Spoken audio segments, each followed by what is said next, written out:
أنا بقى الله وضع شرعي مركب ما في كلام حبتي لينو بعدك سياسي دبدنا لينو بعدك لكن وحين ولقوا جارين أرمهن هوسة يوتشاتو سينما يصير هوسة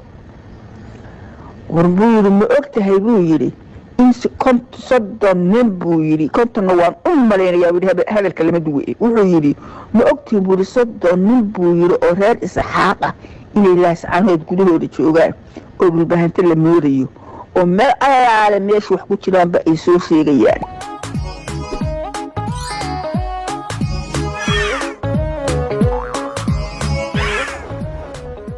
السلام عليكم ورحمة الله وبركاته هالكني وقراتسن ميديا ما أنت لبا قلبا وحربا إنان وحويديو أما أن سؤال ويديو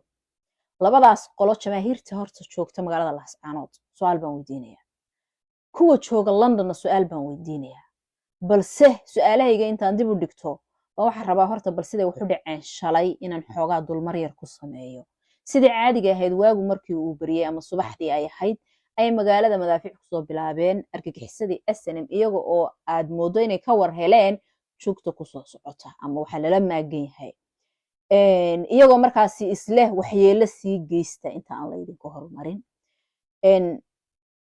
marka kadib waxay bilaabeen inay furmaha laftirkooda madaafiic la isku bilaabo marka hore magaalada ku soo bilaabeen kadib xaqudurka madaafiic bay ugu jawaabeen madaafiic bay ugu soo jawaabeen madaafiicdii la isweydaarsanayay marka ayaa waxa dhacday inay soo gurguurtaan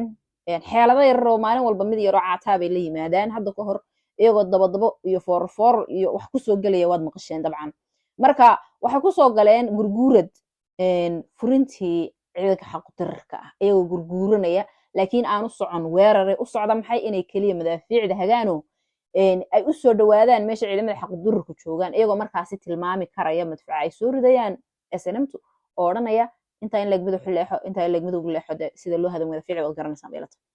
kadib ciidamada xaqu-dirarka isla markiiba way ka war heleen nimankani niman weerar u diyaaramay ahayna kaliya inay madfac hagaan baa loo soo diray oo way dhadhabacnaayeen meel dooxaabay saa u soo dhabacdeen ciidankii xaqu-dirarka ayagoo aanan juuq odhan oo isdareensiin oo waxba la dareemin un bay hal mar sida u galeen tigirkii jahanabaa hore loogu jaray hal nin kama fikan meedadkooda iyo dhaawacooda xitaa cid qaada waa la waayay bartigu gobolka ugu dhacay si fiican buu caawa u casheeyey ama xalay uu casheeyey ninkii la odhan jiray cali harti horta halkaasi nimankaas jabka weyn baa loogu geystay sidoo kale qoryana waa laga gubay awal meedadkii iyo dhaawacii waaradada lagu qaadi jiray cali harti baa ku casheeyey xalay marka waayo dee ciidankoodii tiknikadoodii way fogeeyeen oo meeshay madfaca ka soo rideen ilaa markaad madaafiicda soo ridayso waa inaad yara durugto moogta si aan madfacu u dhaafin meesha targetka marka way fogeeyeen ragganna waxaa loo soo diray inay dooxada jiifsadaan laakiin tigirkii jahanaba loo wada jaray midh kama fikan nimankaas magaalada madaafiicda ay ku soo hagayeenna waxa ugu badnaa cisbitaalka guud goobo badan xataa dee ariga aad aragteen sawirada social media maanta ku jiray way badnaayeen madaafiicda magaalada maanta lagu soo riday waxay u badnaayeen laakiin iyaga laftirkoodu madaafiic la hagayo yaa hagayey baa isweydiin le marka su-aasha aan rabay inaan weydiiyo jamaahiirta gudaha ku jirta waxaad moodaa nimanka furinta jooga ka sokow aaway dhallinyaradii jamaahiirta ahayd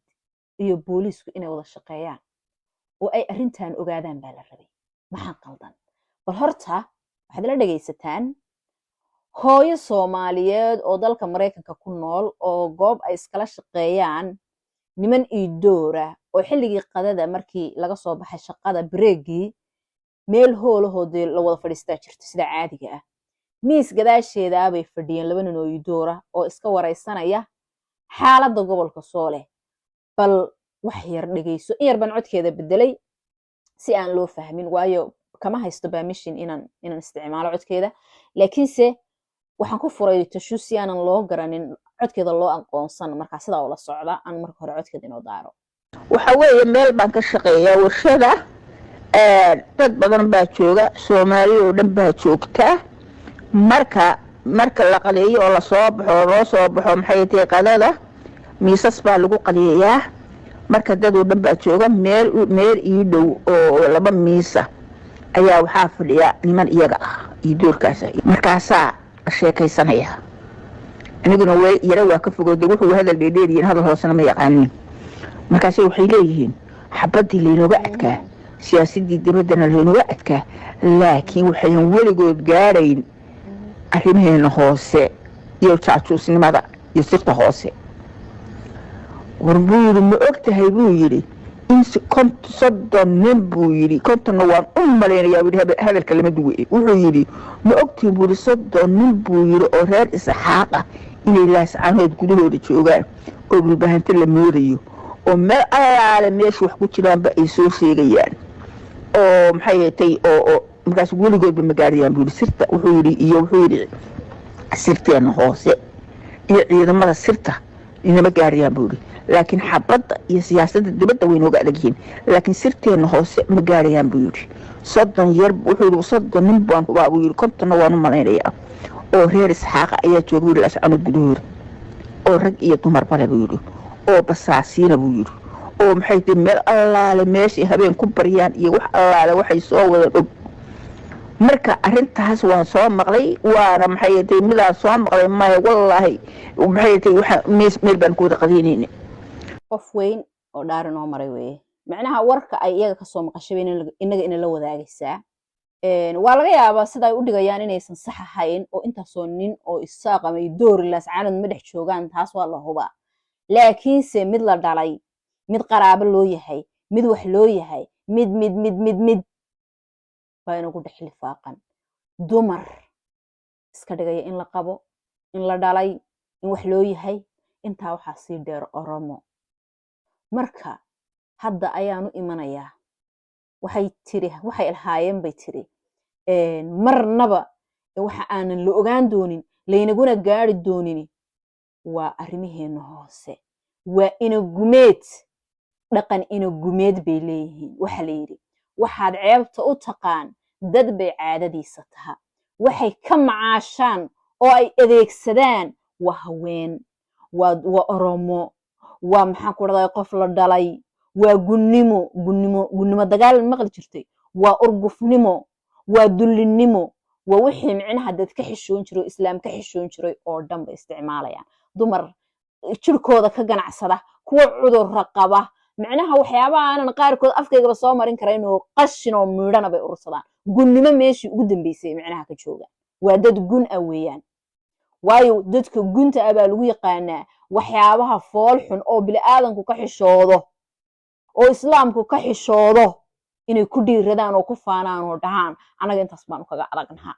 oromo masaakiina inaanu adeegsanaano kaga adagna waa gunnimo meeshii ugu dambeysay marka jamaahiiray aan su'aal idin weydiiye nimanka furinta ku jirayo waa shaqadoodii waa gudanayaan cisbitaalada iyo frontline-ka dadka ku jira ee dhakhaatiirtaana hawshoodii way gudanayaan laakiin dhalinyartii jamaahiirta ahayd ee dadaalka waday ee cid waliba iyaga uun ka haybaysan jirtay war xagadaadeen war hawshiinii xaggaad uga hadheen war idinkiiyo booliiska inaad isla shaqaysaan oo waxaan la sheegaya inaga soo afjartaani miyaynay mas-uuliyad iyo waajibaad idin saaran ahayn waajibkiina yaad uga gaabiseen hal mid baan waxaan leeyahay booliiska oo aan uga mahadnaqayo go'aanka ay soo saareen ee ah inay oromadu 2 days uga baxdo magaalada laascaanood oo aan ugu hambaliyeynayo ugana mahadnaqayo laakiin waxyaabo badan oo waxaa jira u baahan in sharciyo laga soo saaro oo ay kow ka yihiin dumarkan wada maalaa yacniga oo cid ay yihiin aan loo qoonin qof allaale iyo qofkii aanan qori sidan oo aan furintaa joogin ha iskaga baxo magaalada muxuu ka qabanaya mar haddii madaxa la isku soo wada duubanayo dadkii aan laba kala garanaynin adeer nin walowba aad dhituuladaadii qofna yuusan magaaladan ku hadhin tan labaad taleefanada dadka wax walba waxaad ku ogaan kartaan in la joojiyo shirkadaha laga leeyahay Hargeysa shirkadaha laga xukumo SNM xukunto mar hore la joojiyay sida aniga igu maqaalaha aan la socdo oo cid adeegsataa maanta Somaliya ma jirto laakiinse shirkadaha kale ee laga leeyahay koonfurta Soomaaliya dhammaantood shirkadahaas inta la xiriiraan ee laascaanood teleefanadooda laga adeegsado shirkadahaas iyo booliisku inay wada shaqeeyaan waa in qof kasta oo jooga eriyada dagaalka qof walbo laascaanood ku sugan iyo mid walba furdi ku jira waa in teleefankiisa la heli karaa lana dhegeysan karaa inta lasoo afjarayo nimanka waayo xaalad amni darteed waa in muddada intaa la eg shirkaduhuna ay uga qayb qaataan waayo iyaguba halganka qayb bay ka yihiin kaalintaana waa inay kasoo baxaan booliiskana waa inay la shaqeeyaan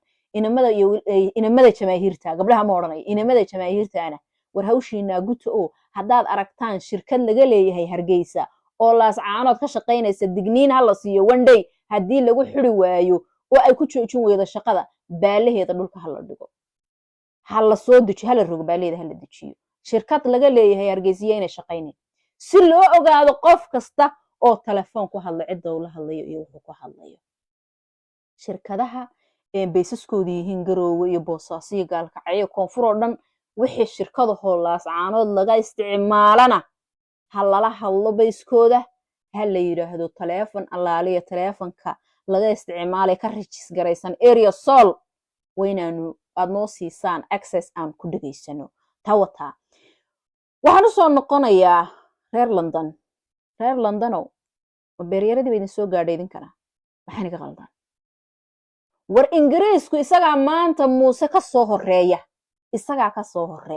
isagaa ciddiyaha ku dagaalamaya waxaynu ogeen maalin dhaweed naagtii UNT u fadhiday muqdisho maxaan ku radaa ingiriis u dhalatay iyada oo u matalaysa UN matalaysa wararka been abuurka iyo warbixinada been abuurka ka qortay ilaa hadda wax tallaabo laga qaaday gudo iyo dibad midna ma hayo waxaa ku xiga nimanka ideolojiyada gumaystaha aaminsan ee ilaa hadda inaga dhex wada ee ololeynaya ee London aad joogtaan oo aan cid idinkaga badani aysan jirin joogo ka ololeynaya waxaad aragtaan oo aad daawanaysaan BBC-dii oo iyaduna u shaqaynaysa ingiriis iyo gumayste iyo nijaas oo dhan oo caga ku jiito oo iyadana warar xadguduba ka soo baahinaysa gobolka Sool naagtaa joogta muqdisho BBC-da iyo ninka ingiriiska ah oo ha kala qaadin ingiriis oo dhan isku duub waxaan way ku wada socdaan qaar baynu araragnaayo noo muuqda warbaahintii iyo baarlamaankoodii iyo naagtii muqdisho joogtay oo UN u fadhiday intiiba hadday saf u soo galeen SC Khaatumo maxaad dhowranaysaan bal idinku ii sheega gumaysi kalkaalkii ama har gumaysi ba iska daa wax kale dameerihii ka badbaadi waayeen oo riyihii ka badbaadi waayeen oo bisadihii ka badbaadi waayeen oo bini'aadankii ka badbaadi waayeen oo guryihii ka badbaadi waayeen oo cisbitaaladii ka badbaadi waayeen ingiriisna idinka oo dul fadhiyo daawanaya baa maalinna BBC-doodii lasoo fadhiisanaya maalin baarlamaankoodii soo fadhiisanaya maalin naagahay muqdisho u soo dirsadeen soo fadhiisanayaan oo maalin walba halkaas propagandaha iyo beenta SC Khaatumo dhibaatada iyo genocide-ka ka dhacay lagu daboolayo ee lagaga been abuuranaya hortiina lagu akhriyaya maalin walbana joornaal la soo saaray oo aad daawanaysaan maxaa niga siya war damiirkiina ma dhaqaaqamiya goormaad wax fahmaysaan goormaad soo kacaysaan oo diiraysaan miidan diiraynba horta maxaa niga qaldan wallaahi aniga waxaan aaminsanahay waxaan sheegaya inay wax ka jiraan oo ay wax badan idinka soo gaadheen qof walba inta qoraan akhrisid warbal miyirka toos isugu soo celiya